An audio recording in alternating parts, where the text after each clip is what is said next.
سلام دوستان، خوش اومدید به این ویدیو. اومدیم با آموزش تعویض چراغ صفحی پژو پارس تا 405 فرقی ندارم با هم، یه جفتشون به یه روشه.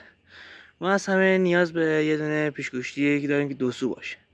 بعد از اینکه دو سو بود، یه دونه اینجا می‌نازیم اینجای کنارش که اینجا جدا بشه. وقتی از اینجا جدا شد، اینجا یه دونه خار داره و این خار رو باید از اینجا در بیارید که کار سختی نیست. فقط نیازی که یکی اینو بگیره و این در بیاد.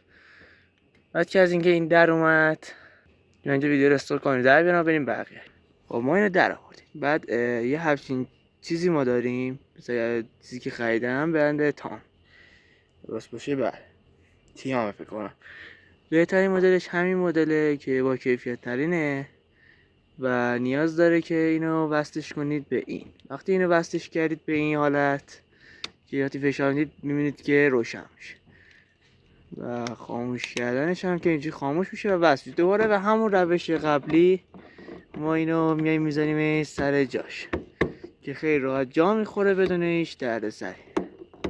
خیلی راحت تر از چیزی که فکرشو بکنید.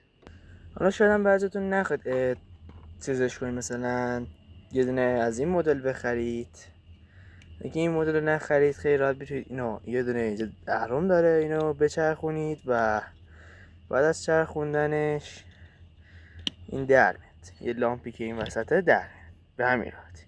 و میتونید با در آوردن این که یه فشار بدید در آوردید میتونید لامپ اینو عوضش کنید به خیلی راحتی. دوباره با همون روش اینو میزنید سر جاشو و وقتی که اینو زدید سر جاش به همون روش هم میبندینش که اینجوری بسته میشه و دوباره همون روش میزنید سر جاش و روشن میشه. امیدوارم این ویدیو خوشتون اومده باشه. تا ویدیو بعدی، خدا نگهدار همگیتون.